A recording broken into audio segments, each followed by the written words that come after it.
Hey guys, welcome back to Primer Podcast. My name is Jessica Flake. This is Pastor Pete.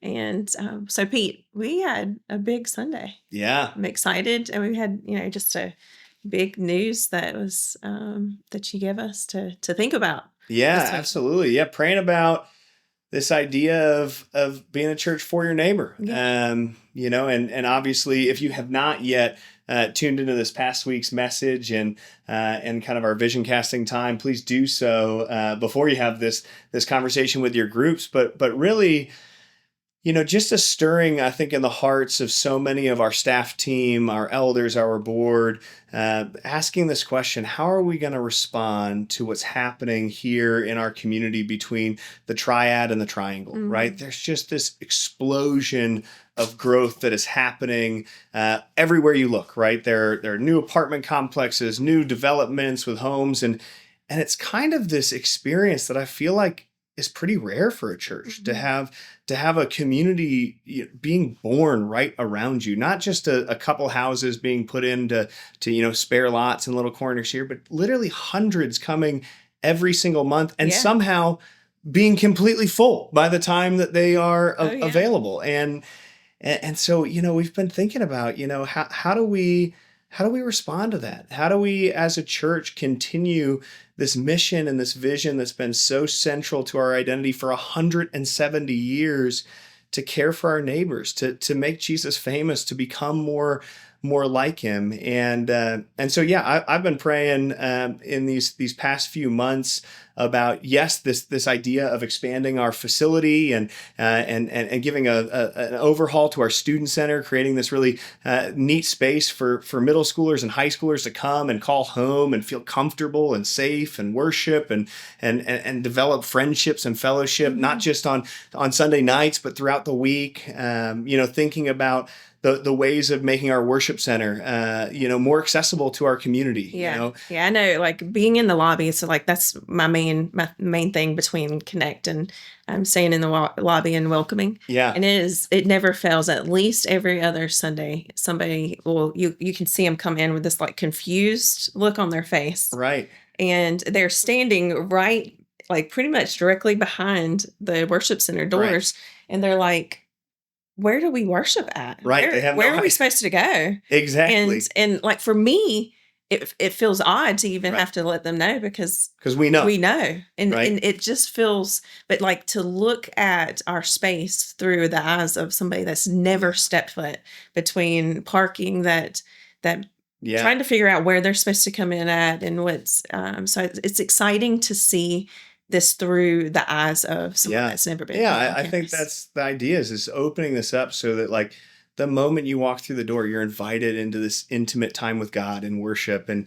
you're drawn into this worship center that is so impactful and is such a picture of the vision of this church, from 25 years ago, is this invitation to experience God in a new way. To worship with one another, just some shifts in the space that lower that stage and really lean into that communal aspect that we talk about, making opportunities to bring in, young life banquets and other ministry partners, and partner with the school district and do all sorts of things in this room that now becomes an asset, a resource, not just to our church, but to our whole community. And then you hit it on the head, is like, parking, is as non-exciting as parking is for us. It's one of the greatest barriers to our ability to invite our neighbors to come and join us, because we hit capacity in our parking lots over here on Willow Oak Road when we hit like 55, 60% in our worship center. I heard yesterday, actually, was in a conversation as a small group on Tuesdays. Tuesdays seem to be, this is not just a Sunday problem. Right. Parking is absolutely a Sunday problem. I had a lady that I was meeting with that said a friend was coming to their small group, and there was a lot going on between small groups that were meeting here. But then opening up the doors for community is one thing that's been on all of our hearts. But somebody ended up, because they couldn't get a space close enough to feel comfortable coming in, they went back home. Yeah. Wow. And that's for a small group. That's a Tuesday. Well, it's this immediate feeling of not necessarily being welcome, right? Yeah. And it's not intentional. Nobody's done that. And I think about the stress I have anytime I go to a big event or something. What I'm thinking about all day is the parking, like Yeah. where I need to reserve a parking spot. I need to figure out where I'm going. And I think it's opening up that space for our neighbors, and then leaning into some of the partnerships we have. The Dream Center, like I love the idea of opening up a green space, a soccer field right there in East Burlington for this program that's growing, this ministry that's reaching Yeah. kids and teens in Burlington, and really the central heart of this is this invitation to our congregation to live missionally for their neighbors. We've been talking about blessing your neighbors. We've been talking about, connecting with those that are new and moving in. We've been talking about praying over these developments that are coming in. Like I'm praying crazy prayers. Like I'm praying that 10 families in our church decide to sell their homes in their existing communities and move into one of these brand new developments to be a missionary right there in that community. And I think, it's one of those things where we have this opportunity that is once in a lifetime to be able to respond to the growth that's happening. And also, we're seeing that growth happen right here. We've talked about this before, but our current growth trends, if there are no barriers to growth, nothing that stands in the way, we'll be at Easter Sunday every single Sunday. And you think about how crazy that is and how inspirational that is to say, man, let's do everything we can to break down those barriers so that we can be a church that goes missionally out and then has a place for folks to come in, which I think is cool. You touched on this a little bit about praying for 10 families that move into the communities, and as we were talking, I'm thinking this is a big thing, and not only for St. Mark's but really for the whole community. And it's not going to take a handful of us to do this. It's going to literally take our whole church to get behind this and have that missional heart of thinking like that person we don't know that is moving into the home beside of us. We want them to know Jesus and to know them and have a relationship. And whether it's they've stepped foot into the doors of St. Mark's on a Sunday, or they've come to a Bible study on a Tuesday.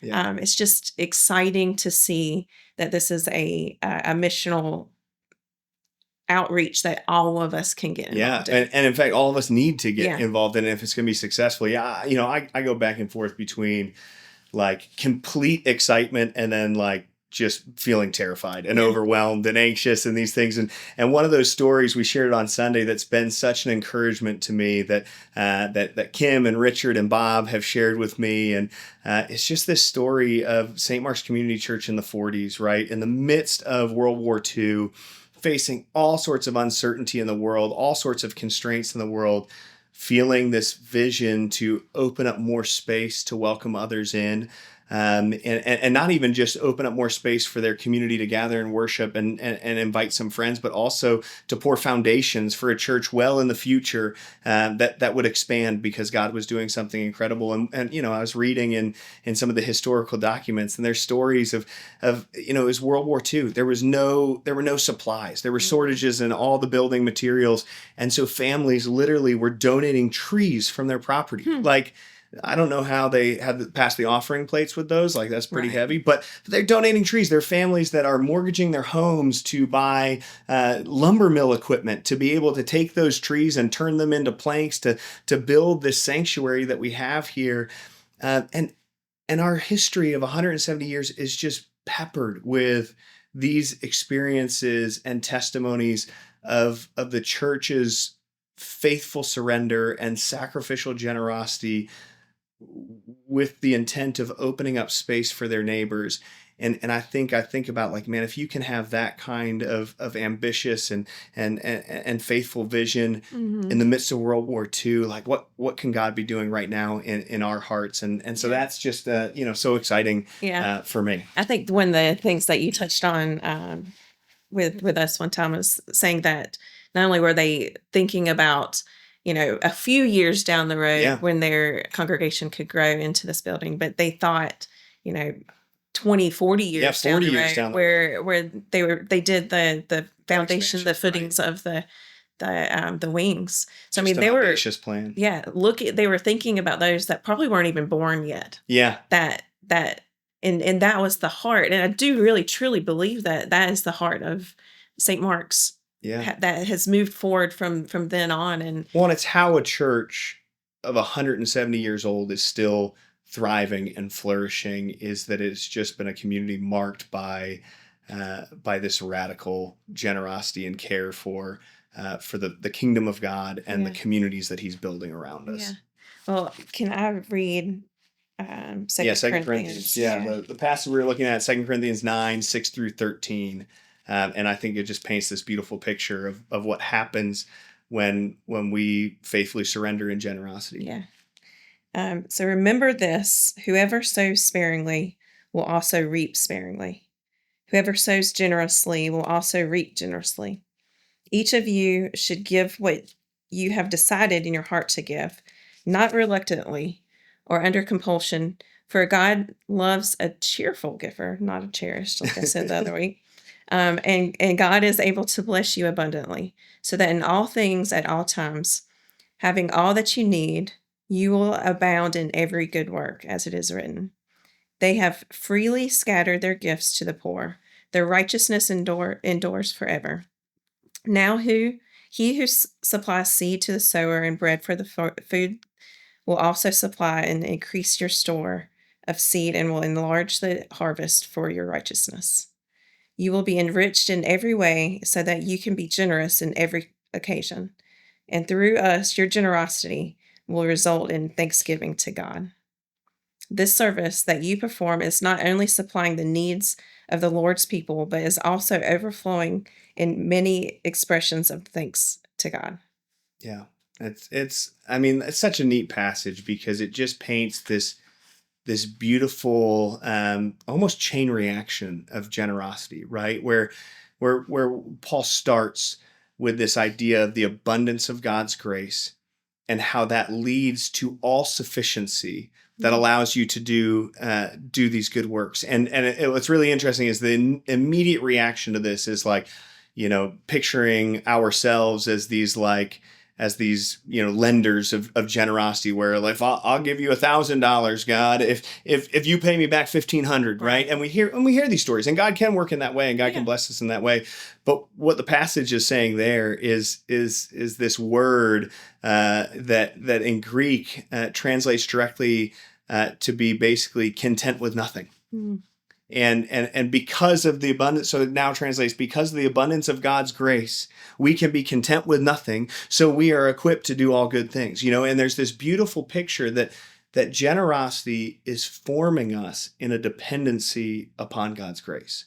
Like, how can we be generous? How can we lean into this contentment in spite of the circumstances we find ourselves in? It's because of this deep dependency that we have on God's grace, where God's grace is sufficient for all that we do. And so generosity forms us, but then it forms us for the sake of others. Right? It talks about this harvest of your righteousness. Mm-hmm. And that word harvest, again, is this word that directly translates as the offspring of your righteousness. Mm-hmm. And it's this picture that because of your generosity towards others, yes, you've met the needs of this church in Jerusalem that has very real needs, but also it has multiplied the number of people that have experienced the love of God. So your generosity, your dependency on the grace of God has been demonstrated to others, and it's led them to be offspring of righteousness. Like, that's such a beautiful picture. That why are we generous? For us, for a deeper sense of dependency, to root our identity in the grace of God.